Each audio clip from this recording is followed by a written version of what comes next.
Olá, bem-vindos ao programa Diálogos. O convidado de hoje é professor estudioso de política que dedicou especial atenção à experiência do PT na presidência da República no exercício real do poder.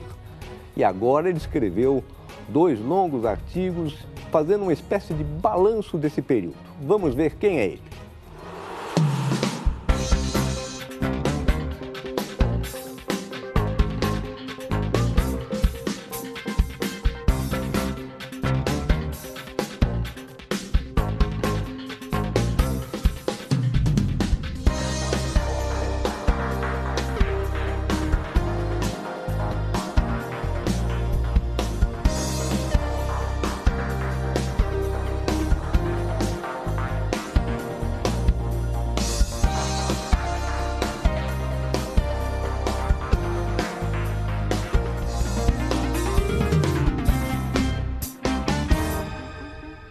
Então temos aí André Singer, acabou de fazer concurso, virou professor titular de ciência política na USP e está lançando uma coletânea de ensaios de várias pessoas pela editora Boitempo, e que ele faz apresentação com a professora Isabel e também escreve um artigo fazendo um balanço, o primeiro balanço do lulismo.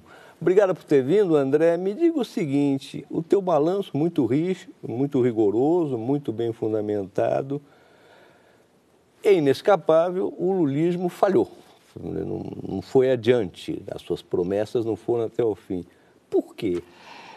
Boa noite, Mário, muito obrigado pela oportunidade. Eu acho que o lulismo falhou, mas não falhou também, quer dizer, houve uma queda muito importante do desemprego, nós chegamos ao final de 2014 com pleno emprego no país, hoje nós estamos com uma taxa de 11,8% de desemprego, em dezembro de 2014 era 4,3%.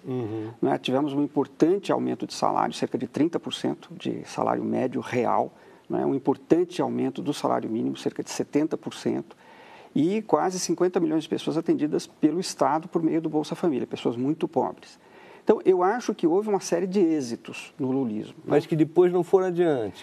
Bem, eu queria dizer uma coisa que é o seguinte, a alternância do poder numa democracia é absolutamente essencial, tem que ocorrer. Quer dizer, em algum momento o lulismo iria perder eleições. O problema é que nós tivemos um processo de golpe parlamentar. Né? O lulismo foi derrubado, né, se quiser, antes do tempo, porque essa transição teria que ser feita por meio de eleições. Né? E aí, realmente, nesse processo, houve falhas do lulismo. Né?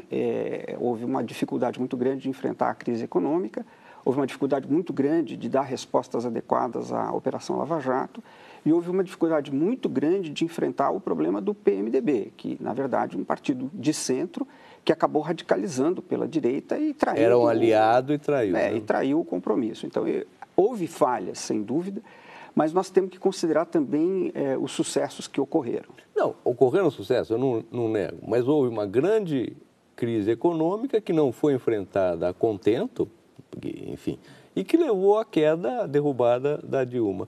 E que me parece que agora o que está em questão é que nada do que o lulismo conquistou está fadado a continuar. Deixa eu só falar uma questão da crise, né, antes disso. Quer dizer, mais do que não soube enfrentar, na verdade, a presidente Dilma cometeu um erro muito grave ao adotar a receita do adversário no final de 2014, no começo do seu segundo mandato. Isso aprofundou, isso, na verdade, provocou essa imensa recessão na qual a gente está metido agora. Então, isto foi um erro grave. Agora, muitas coisas podem se manter, eu diria, de partida, o Bolsa Família. Né? O governo Temer está mantendo, até certo ponto ampliou o valor do Bolsa Família, que é uma conquista que eu sempre defendi que seria permanente. Eu acho que nenhum governo vai revogar o Bolsa Família. Né? Outros programas, como o ProUni, o FIES, o Minha Casa Minha Vida, estão de pé. É claro que ao longo do tempo eles poderão ser revogados, eles poderão ser destruídos. E a gente sabe que já está ocorrendo um empobrecimento, né, da população, volta do trabalho doméstico, volta da precariedade, isso de fato está ocorrendo, mas infelizmente isso começa já a ocorrer no próprio governo da ex-presidente Dilma. É aí que é uma das medidas do lulismo não ir adiante. Chamemos lulismo todo esse processo. A questão, por exemplo, de congelar por 20 anos, que foi aprovado pela Câmara, agora está no Senado, os investimentos com base no orçamento e mais a inflação. Sim. Ou seja, toda a expectativa de ter um país mais igualitário, com menos pobres, com gente entrando no mercado de trabalho, na cidadania, parece que não vai se cumprir. Não, o que ocorre é o seguinte, quer dizer, nós tivemos um avanço nesse sentido. É um avanço importante e é importante registrar, deixar muito claro isso. Houve um avanço nesse sentido.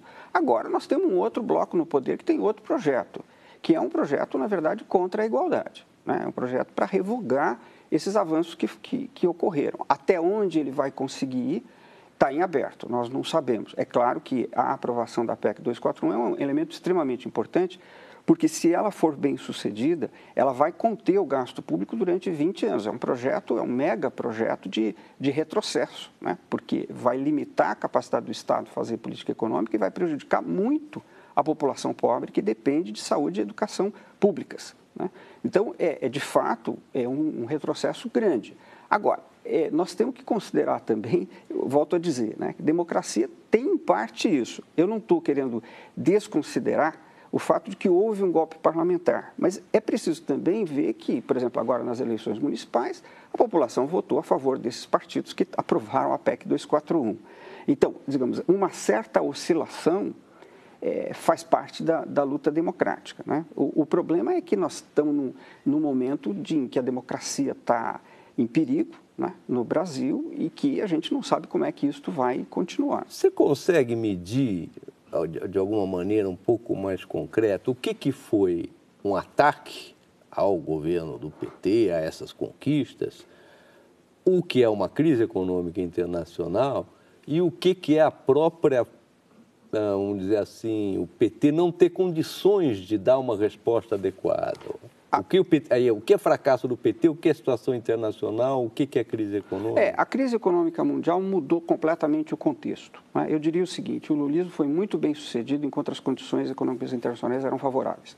Quer dizer, as commodities em alta, a China comprando as nossas commodities, tinha uma largueza, uma possibilidade de margem de manobra que a partir de 2011 se fecha. Mas a partir de 2008, quando vem a crise, também consegue enfrentar. Consegue enfrentar dentro de uma onda internacional de investimento do Estado para impedir que as economias todas fossem pelo ralo, né? Caso do Lehman Brothers. Quer dizer, se os Estados Unidos não entrasse com muito dinheiro, né, a economia tinha se desvanecido. Então, dentro dessa perspectiva, o lulismo foi bem. Agora, quando a coisa complicou no sentido de um período de estagnação, que parece que o capitalismo está num período de estagnação geral, aí o lulismo não conseguiu dar boas respostas, né?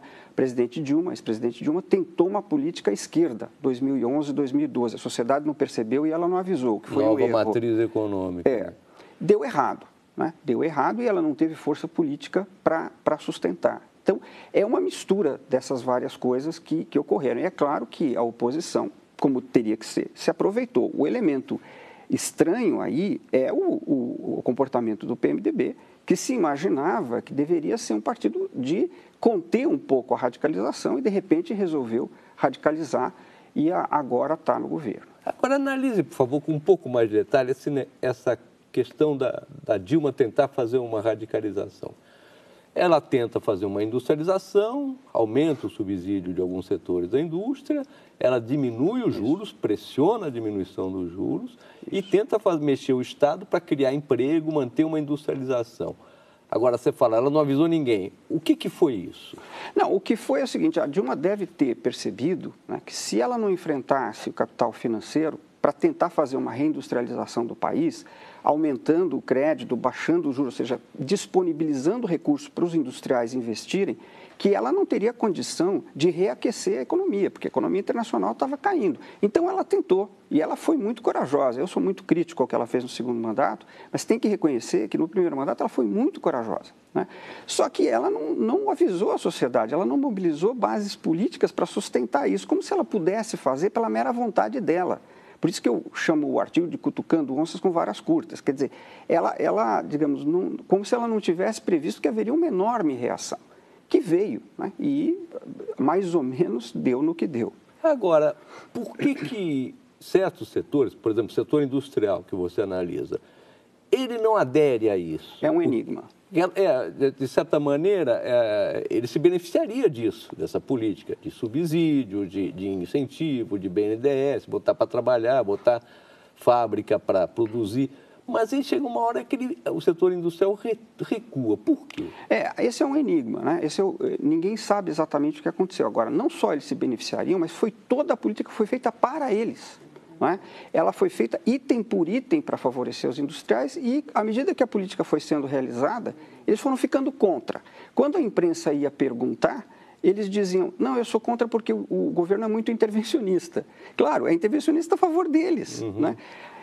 A minha hipótese acaba sendo uma hipótese que eu resgatei do ex-presidente Fernando Henrique Cardoso, na sua livre-docência de 64, né, quando ele tinha um pensamento à esquerda, em que ele diz, bom, o problema é o seguinte, os setores industriais no Brasil empurram o Estado numa direção, porque precisam disso, sem isso não há industrialização, mas quando o Estado começa a fazer, eles tiram a escada, porque eles ficam com medo de o Estado ficar forte demais.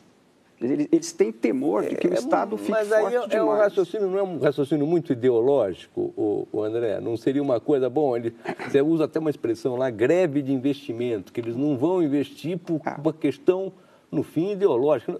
Bom, o lucro, quem vai recusar lucro? Olha, essa expressão não é minha, é do Kalecki, que é um economista clássico. Então, eu não inventei a ideia de greve de investimento. Não, eu só estou querendo dizer que não é uma coisa tão absurda. Né? Ou seja, o que eu estou defendendo é que pode haver nesse processo elementos políticos. E isso não é uma coisa que está fora vamos dizer, da análise histórica. Né? Então, eu acho que eu não tenho condição de afirmar, por isso que eu escrevi um enigma, que terminantemente é isto que aconteceu. Mas eu acho que é uma hipótese sobre a qual a gente deveria pensar, né? Que tem também elementos políticos nessa equação econômica. Tá, nós vamos fazer um pequeno intervalo e já voltamos com a nossa discussão, balanço dos governos do PT, feitos por André Singer.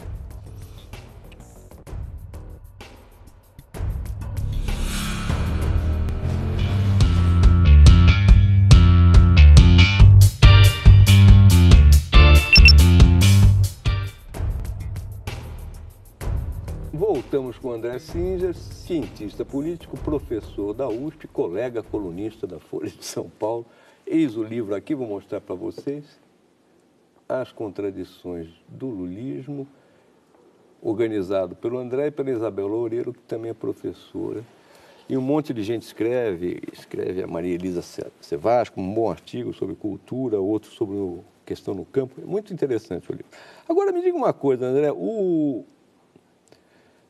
se esboroou muito rápido, não? Por quê essa rapidez? Não, na verdade, nós tivemos uma situação, estamos tendo ainda, né, uma situação de crise. Na situação de crise, tudo se concentra. Né? Quer dizer, todas as mudanças vamos dizer, ocorrem quase que instantaneamente. E, certa medida, como toda crise, ela é meio inesperada. Né? Quer dizer, é uma soma de componentes que gerou essa... Houve, pouca resistência a esse desmantelamento das conquistas? Essa é uma boa pergunta. É porque o lulismo é despolitizador. Ele é abertamente despolitizador. Como ele é uma política de conciliação, não é uma política de confronto, era preciso deixar muito claro para os empresários, para o capital, que não havia uma proposta de mobilização, que não havia um processo de mobilização ameaçador. Então, não houve mesmo. Quer dizer, quando você não faz, quando você não constrói uma mobilização, ela não ocorre. Quer dizer, a gente sabe que as mobilizações elas são um processo lento, né, que vem de muito tempo. Haja vista, por exemplo, que foi, por exemplo, a campanha das diretas. Né? A campanha das diretas estava sendo preparada desde 64, se você quiser. Quer dizer, né, tem um enorme processo de resistência molecular na sociedade que vai desaguar nesse grande movimento de massas. Os movimentos de massa não acontecem assim. Da mesma maneira que os movimentos de massa da direita, agora em 2015, eles estão sendo tentados desde 2005. Né? Demorou 10 anos para que isso se desse. Então, esses processos são moleculares. No caso do lulismo, como é uma proposta de não confronto, não houve isso. Me parece também que apesar de todo o seu rigor, há um certo desencanto com esse desenlace do lulismo até agora, né? Porque o país não acumula, as coisas não vão adiante, todas as experiências são basicamente truncadas, 64, que aí havia uma certa mobilização, reforma de base, que é truncada por um golpe. o lulismo vai até um limite, aí ele se enreda numa crise, não vai adiante, o PT sai derrotado no processo do impeachment e também nas eleições municipais e praticamente se começa do zero. Na verdade, Mário, da minha parte não existe um desencanto com o lulismo, porque eu sempre assinalei essas contradições, né? Há muitos anos que, para mim, está claro. O que me surpreendeu nesse processo tem uma coisa relativa à Operação Lava Jato, ao tamanho dela. Sim. Eu chego a desconfiar que não tem paralelo no mundo, porque eu acho que nem a Operação Mãos Limpas, eu não sou especialista no assunto, então pode ser que eu esteja errado. Teve esta dimensão que nós estamos vendo aqui no Brasil, né? O caso do PMDB, que realmente me surpreendeu, né, que a minha análise era de que é um partido de centro, eu acho que eu tenho elementos para defender isso, mas aqui a coisa desandou por completo, né? E a própria classe dominante brasileira, que parece não ter entendido, né, ou não aceitado, que mesmo num processo super conciliatório como é o do lulismo, essas concessões, essa melhora de vida da população mais pobre, da população pobre, etc., é absolutamente necessária para o Brasil, do ponto de vista democrático, do ponto de vista civilizatório, se você quiser, né? Então, quer dizer, que a classe dominante brasileira não aceite sequer isso, aí também eu devo dizer que houve uma certa surpresa da minha parte, mas não é um desencanto com o lulismo, quer dizer, as contradições do lulismo, para mim, estavam claras há muito tempo. As contradições, mas você escreveu um artigo, por exemplo, você dizia que se entrasse na Constituição os programas sociais, tal, a gente entrava num período como o do Roosevelt nos Estados Unidos, ali que há uma estabilidade, um ganho constante dos mais pobres durante um longo período. Não parece estar acontecendo, né? Mas veja bem, você até me ajudou nisso, porque você publicou esse artigo. A ideia do sonho rooseveltiano é de que ele era um sonho, né, que podia se dar ou podia não se dar. A presidente Dilma tentou, 2011, 2012, cumprir esse projeto. A sua maneira, né? A sua maneira, houve inabilidade e tal, mas ela tentou. E eu nem sei se a inabilidade dela foi tão determinante. Eu acho até que a gente vai passar muitos anos estudando essa experiência para ver por que ela não deu certo. Quer dizer, essas perguntas vão permanecer no Brasil, porque as questões estão postas. Quer dizer, o problema da, digamos, integração civilizatória dessa grande massa da população, de quase 40%, 50% da população, que nunca foi integrada, que vive à margem, vai continuar presente no Brasil, qualquer que seja o desdobramento imediato. E também vai continuar presente a questão da indústria e das finanças, né? Que, pelo que você analisa, há uma hora que a indústria não vai. Não vai. Ela está com o capital financeirizado e ela não adere a isso. Exatamente, né? Exatamente. Então, mas a questão do sonho rooseveltiano, eu nunca disse que ia ser. Eu acho que em 2010 havia esse clima mesmo, muita euforia e tal, e até eu iria um pouco mais longe, dizendo, olha, a presidente Dilma, de fato, tentou, 2011, 2012, não é, fazer uma política mais à esquerda para dar sustentação para esse projeto. Não deu certo, né? Mas, digamos, eu acho que a ideia não estava errada. Agora, não existe também um problema de fundo, André, político, que são a questão partidária do sistema político? Nós estamos com 35 partidos, e 34 e 35 em processo de consolidação. Vai ter 70 partidos. O PMDB meio que começa a se desmoronar em cima de tudo isso. É possível fazer mudanças sentidas nesse sistema político? Olha, nós temos um problema, de fato, um excesso de partidos tem que ser corrigido de algum modo, né? Cláusula de barreira, tem que haver. Isso, de fato, é impossível um eleitor entender 70 partidos. Não existe 70 projetos nacionais diferentes. Não existem 70 projetos nacionais, né? Agora, o que eu acho é que, digamos, essa mudança não poderia passar por cima dos três grandes partidos, não é? PSDB, PMDB e PT. São três grandes conquistas institucionais brasileiras. Os partidos demoram cerca de 30 anos para se consolidar no país. Então, parece que o Brasil está sempre recomeçando do zero. Quer dizer, quando o sistema pré-64 estava se consolidando, veio a ditadura, apagou. Quando o sistema MDB Arena começava a reproduzir as principais divisões da sociedade, a ditadura apagou. Agora, esse novo sistema, que tem uma série de problemas, quer dizer, os partidos têm pouca identificação, são muito rejeitados, mas são três partidos consolidados no Brasil. Tem muita filiação, muita militância, muito prefeito e muita história. Nós estamos chegando perto dos 30 anos desses partidos. Então, o melhor para o Brasil é que eles se reformulassem, né, que eles fossem capazes de se reformular e sobrevivessem. Na sua aula, no concurso, na USP, você fala do sistema partidário e você meio que mostra que, olha, existem 3 grandes partidos porque existem 3 grandes forças na sociedade brasileira. Isso. É o PSD, que vira esse PMDB. Que é ligado às pequenas cidades do interior, que depende do Estado, não sei o quê. Existe um partido de classe média, urbano, que seria o UDN e os tucanos hoje. Exatamente. E existe um partido trabalhista ligado a uma certa condição operária, principalmente, que é PTB e PT. Esse processo vai continuar, você acha?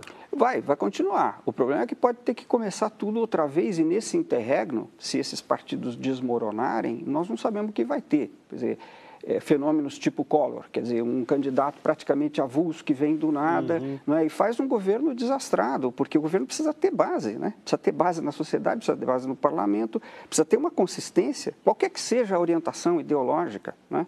Então, eu acho que essas divisões, a minha impressão, a conclusão a que eu cheguei desse estudo que foi longo, é que essa divisão da sociedade entre classe média, Partido Popular e Partido do Interior, ela vai persistir, ela tem alguma coisa de estrutural. Tanto é que ela se reproduziu da mesma maneira no período pré-64 e agora. E não foi a intenção de ninguém, porque o PSDB não queria ser o DN, o PT não queria ser o PTB e o PMDB não queria ser o PSD. E acabaram sendo muito parecidos. Então, agora, o PMDB, pela sua própria análise, ele vai mudando, né? Que ele adere a uma coisa mais UDN, mais tucano. Não, aí tem uma coisa que também é semelhante, que é o seguinte, o PSD antigo aderiu ao golpe militar. Sim, o próprio Juscelino Kubitschek apoiou o golpe, né? E indicou o primeiro vice-presidente do general Castelo Branco, o Alckmin, que era o braço direito do Juscelino. Então, a questão desse partido do interior é que ele tem, com todo respeito, um caráter oportunista. Né? Ele vai muito de acordo com a conjuntura, porque ele precisa estar sempre no governo, né? Porque os pequenos municípios dependem do governo. Então, tem também um elemento estrutural aí que realmente desarranja todo o processo, né? Porque ele não fica estável como um partido de centro. Isso é um problema. Mas isso é um problema também do país, é a característica do país. Você não pode querer um sistema partidário de outro país. Não dá para transplantar Não é, um sistema partidário ou norte-americano ou europeu para as nossas condições. O que eu defendo é que esses partidos representam o Brasil. E, nesse sentido, é importante que esse jogo continue. Uma última pergunta para encerrar, mais rápida, mas se você puder esclarecer.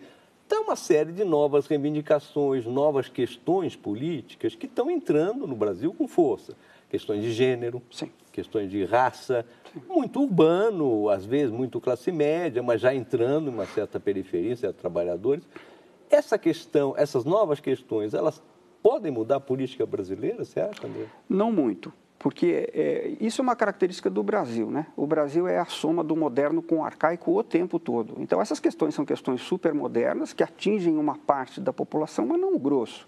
Né? O grosso da população continua em torno das questões, vamos chamar assim, da distribuição de renda, as questões materialistas, por razões óbvias, que uma boa parte da população vive com muito pouco e agora com esse retrocesso com quase nada. Então, esse processo atual vai até acentuar essas características, vamos chamar assim, materialistas. Agora, essa nova pauta é muito importante, ela diz respeito a setores significativos da população e tem que ser consideradas. Mulheres são majoritárias no setor trabalhador. Sem dúvida, claro. E elas merecem toda a consideração, essas questões. Mas no que diz respeito à política partidária brasileira, eu não creio que elas vão representar um novo corte. Bom, então estamos aí. Felizmente vai ter que acabar, que acabou a entrevista, o nosso tempo. Ele está aqui, As Contradições do Lulismo. Eu recomendo, que é um belo livro. É um primeiro balanço rigoroso do que foi esse processo todo dos governos petistas, suas limitações e o que ele conseguiu. Muito obrigado, André, eu agradeço, Mário, pela sua entrevista. Ficamos por aqui. Voltamos na quinta-feira que vem, às 11 da noite, aqui na Globo News, programa Diálogos. Até lá.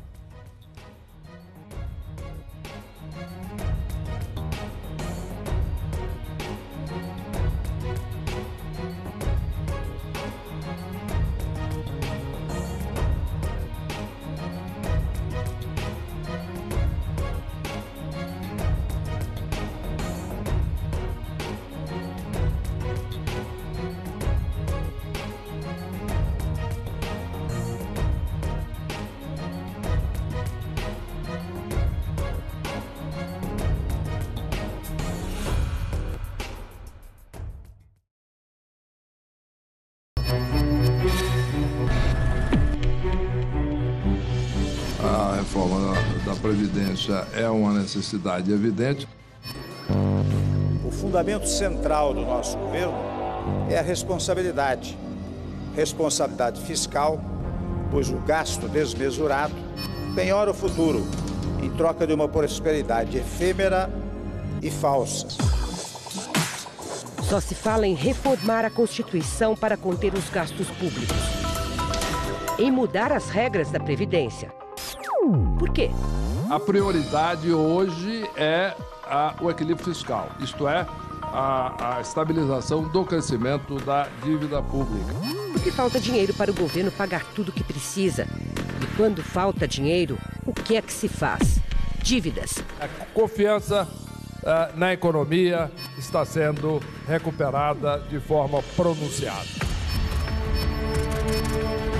O governo brasileiro está endividado e deve cada vez mais. O Globo News Especial vai explicar o que é a dívida pública federal.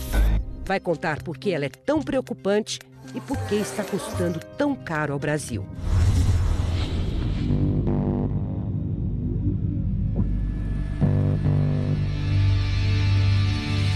O Brasil tem uma dívida pública que ultrapassou os 4 trilhões de reais em julho.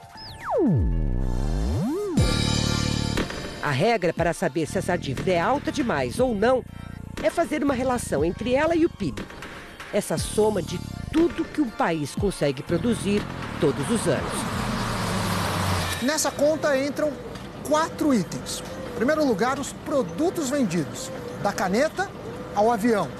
Serviços prestados em segundo lugar, do mecânico à agência de turismo.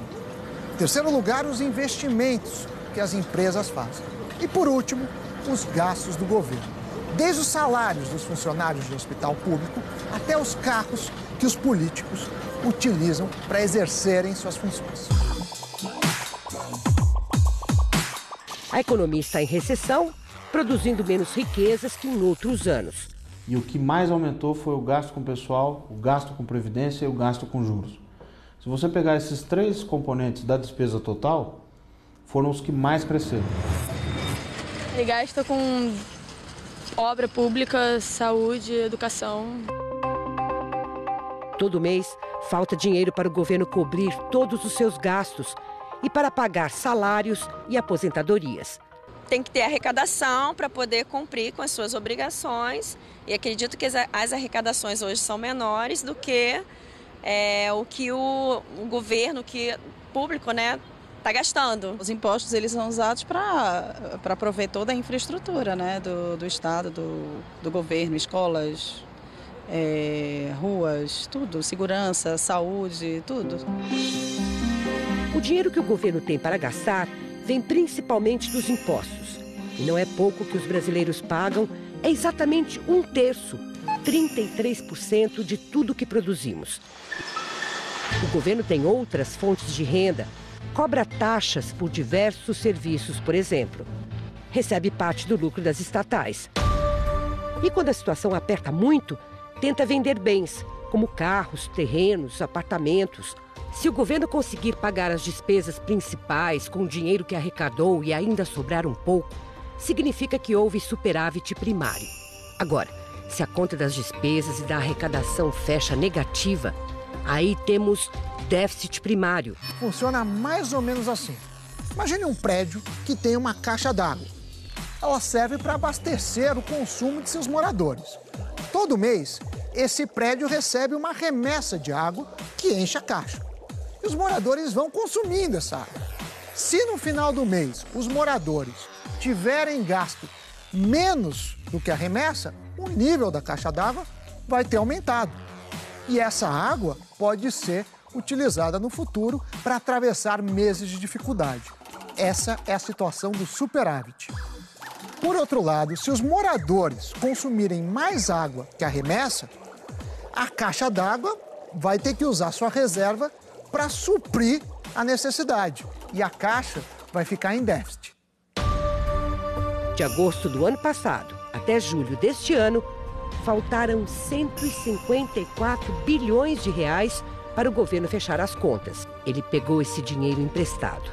Se o dono do prédio tem um bom estoque Mas mês após mês, os moradores gastarem mais do que recebem de água, o estoque vai baixando, baixando, baixando e uma hora vai acabar a água.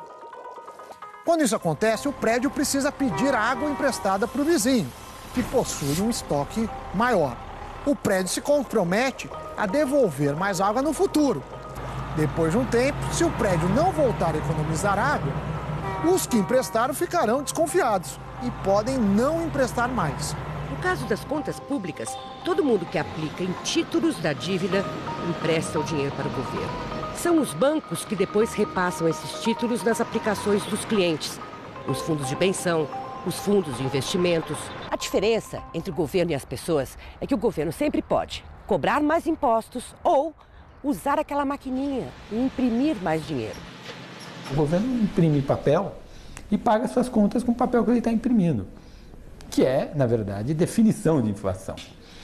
Então, aquela inflação ela tem uma função, que é ela gera uma receita para o governo de imposto inflacionário. Não bastasse o enorme rombo das contas públicas que faz a dívida aumentar, o Brasil ainda tem de lidar com um problemão, que é o tamanho da nossa taxa de juros. O governo paga 14% de juros numa dívida que é de 4 trilhões de reais. O Brasil é o campeão não só de juros, mas de juro comparado com dívida. A dívida pode não parecer tão grande, 70% do PIB. O Japão, por exemplo, tem 200%, mas o Japão tem juro negativo. O Brasil tem 14% de juros. Os juros básicos, aqueles que o Banco Central define a cada 45 dias, são altos por várias razões. Uma delas é a confiança. Quanto se precisa cobrar para emprestar para alguém numa situação difícil? Outra é a inflação. Quando ela sobe, os juros também têm de subir ou ninguém emprestaria para o governo. A dívida é um acúmulo de déficits passados. Infelizmente, não é possível mudar o passado. A única coisa que é possível em relação ao passado é a gente aprender com eles, então não repetir os erros que já foram cometidos e procurar repetir os acertos. Foi por causa do descontrole da dívida pública que as agências internacionais tiraram o grau de investimento do Brasil e rebaixaram a nossa nota. Os investidores perderam a confiança. Mas nem sempre foi assim. O sobe e desce da dívida pública, você vai ver no próximo vídeo.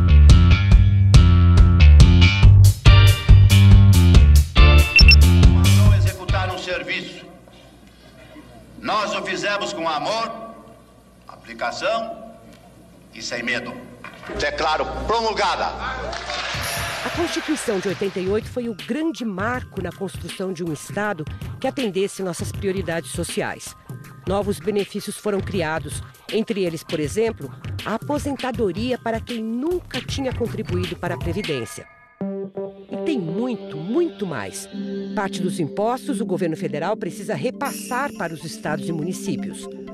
Os gastos com saúde e educação não podem ser menores do que uma porcentagem fixa da arrecadação dos impostos. Historicamente, no Brasil, saúde e educação receberam investimentos insuficientes. Então, criou-se um consenso da necessidade de vincular receitas à saúde e à educação. Os benefícios sociais e o piso da aposentadoria têm o mesmo aumento real do salário mínimo. E nada disso pode ser reduzido porque é determinação da nossa Constituição desde 1988. A isso chamamos de vinculação das receitas a gastos pré-determinados. É o que deixa o orçamento federal com pouca margem de manobra para cortes. E hoje, quando se discute desvinculação de receitas, o grande medo é que, ao se desvincular, diminua drasticamente? Diminua drasticamente e essas receitas sejam capturadas justamente por outros setores mais fortes politicamente. Se a gente olhar o Estado brasileiro, tem uma parte do Estado brasileiro que tem uma cara mais de welfare, claro, transparente, republicano, que afeta todo mundo. SUS, Bolsa Família, política de valorização do salário mínimo, um monte de isenções tributárias, regimes fiscais especiais, universidade pública gratuita, uma série de gratuidades para idoso, que tem muito mais cara, não de escolhas da sociedade republicanas, mas de grupo de pressão que ficou lá puxando a brasa para sua sardinha. Outro fator que nos trouxe para os problemas de hoje foi a inflação descontrolada na década de 80. Vários planos econômicos tentaram conter o aumento dos preços. Os ganhos dos brasileiros foram corroídos pela inflação. E isso impediu que o país tivesse a exata dimensão da situação das contas públicas. Eu, na minha vida adulta, por exemplo, quando eu fui secretário do Tesouro, eu não me lembrava de ter vivido num período de inflação baixa. A inflação mudava todo dia, 1,5% ao dia. Então, era um período em que as circunstâncias eram difíceis. No caso da dívida pública, as circunstâncias eram difíceis também, porque, em razão da estrutura da dívida naquela época, que era basicamente toda indexada, seja a taxa de câmbio, seja a índices de preço, no caso o IGPM, seja a taxa de juros de curto prazo, que era a taxa Selic. Quando o Plano Real conseguiu enfrentar a inflação, o tamanho do rombo ficou mais claro e ele era gigante. Quando a gente estabilizou a economia, o imposto inflacionário foi embora. Tá certo? Aí, o que a gente fez? A gente começou a fechar as contas do governo com mais dívida. A enorme incerteza que um ambiente inflacionário produz faz com que o governo consiga rolar a sua dívida a juros reais muito próximos de zero. Lá por 97, 98, no entanto, a dívida deu um salto considerável. Quando se viu que os estados brasileiros estavam quebrados, o governo federal resolveu assumir todas as dívidas dos governos dos estados e de seus bancos e parcelou o pagamento em 30 anos. 99 foi outro ano ruim. Uma crise cambial atingiu várias partes do globo e, quando chegou ao Brasil, encontrou o país com poucas reservas. O governo teve de desvalorizar o real e subir os juros para 45%, na tentativa de segurar aqui os investidores internacionais que fugiam do Brasil em busca de lugares mais seguros onde aplicar o seu dinheiro. É essencial que o Brasil perceba que nós estamos mudando o nosso regime fiscal. Quando ele fez a mudança do regime cambial em 99, de forma casada ele fez uma outra coisa, que foi aumentar a carga tributária muito. E foi esse ajuste fiscal que compensou lá atrás a perda do imposto inflacionário, e foi esse ajuste fiscal que permitiu que o câmbio, o regime cambial alterasse sem que a economia voltasse a ter inflação. O trauma daquele período foi tão grande que a solução veio na forma de uma lei inovadora em 2000, a Lei de Responsabilidade Fiscal, que prevê punição para presidente, governadores e prefeitos que desobedeçam à disciplina dos gastos. Se você quer gastar, precisa arrecadar. Gastar mais do que arrecada durante muitos anos resulta em dívida e dívida impagável. Em 2001, às vésperas da eleição que levaria Lula à presidência do Brasil, o mercado voltou a ficar agitado. Temendo uma guinada à esquerda na condução da economia, os investidores tratavam de sair do Brasil levando seus dólares. O mercado ficou com medo e, portanto, as pessoas quiseram tirar dinheiro do país, o câmbio subiu muito, subindo muito, a dívida desvalorizou. Novamente, os juros tiveram de disparar e um acordo com o FMI foi fechado às pressas para garantir nossas reservas em moeda forte. Em 2002 é o maior pico da dívida até hoje, maior que o atual, inclusive, né? Chegou a 78% do PIB. Mas esse 78% ele também foi ele também é um pouco enganador, porque é um pico que foi atingido por conta da desvalorização do câmbio. E o câmbio desvalorizou porque ficou claro que o então candidato Lula iria ganhar as eleições. Quando o presidente Lula assumiu em 2003, o Brasil tinha 12% de desemprego e a inflação batia nos 13%. Para ganhar a confiança dos agentes econômicos, o governo decidiu estipular uma meta ambiciosa, bem alta, de superávit. Gostaria só de cometer erros novos. Nós não vamos repetir erros passados. Aquele foi um período bem interessante. O governo Lula arrumou a casa e tivemos prosperidade. Os preços dos nossos produtos dispararam no mercado internacional e a China comprava grandes quantidades do Brasil. O governo conseguiu aumentar as políticas sociais, dar reajustes reais para o salário mínimo e ainda reduziu a dívida. E deu certo. Foi no governo Lula que o Brasil ganhou um grau de investimento. o reconhecimento de que havia controle sobre a dívida e capacidade para pagá-la. Ousei dizer que no Brasil não tinha crise. Eu disse, olha, nós não temos crise. Essa crise é um pequeno barulho que está acontecendo aqui, que aqui pode ser um tsunami. No Brasil vai chegar uma marolinha, nós vamos resolver, nem prancha vamos precisar utilizar. Tsunami ou marolinha, a verdade é que em 2009, com a crise que abalou todas as economias do mundo, o crescimento do Brasil foi a zero. Os preços de nossos produtos despencaram no mercado internacional e o dólar quase dobrou. O governo Lula aplicou então a receita clássica.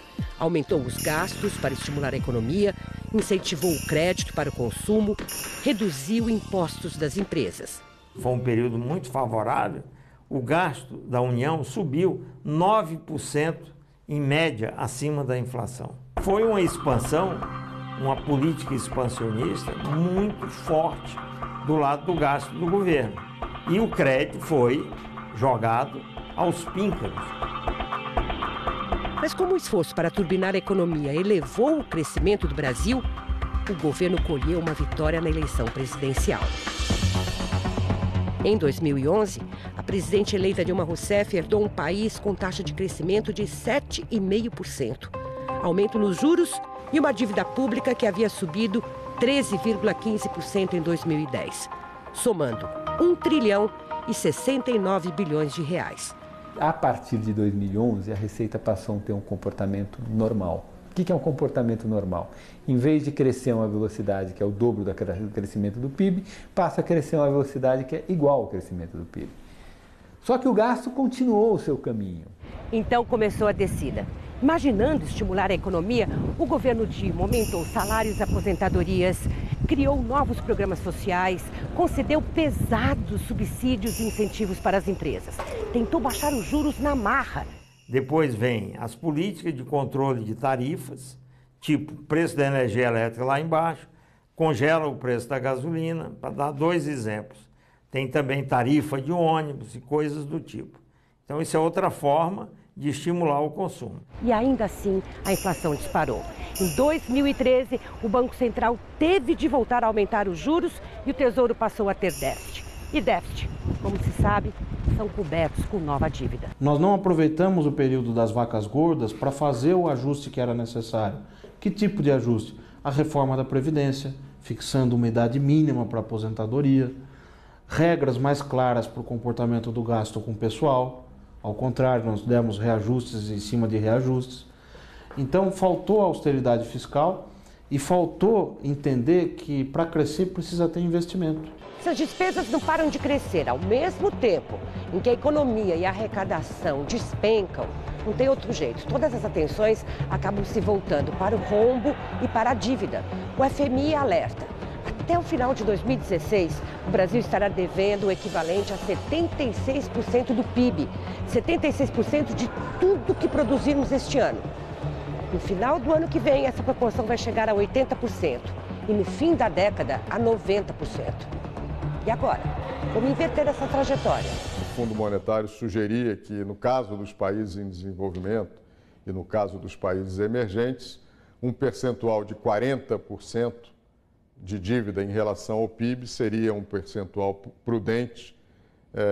Recomendava que nenhum dos países, sejam emergentes e desenvolvimento, sejam países desenvolvidos, vão além de 90% de dívida em relação ao PIB, porque geralmente acima desse percentual problemas começam a acontecer, seja no crescimento econômico, seja outro tipo de problema.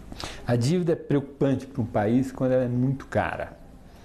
Quando o crescimento da dívida é maior do que o crescimento da base material que sustenta aquela dívida.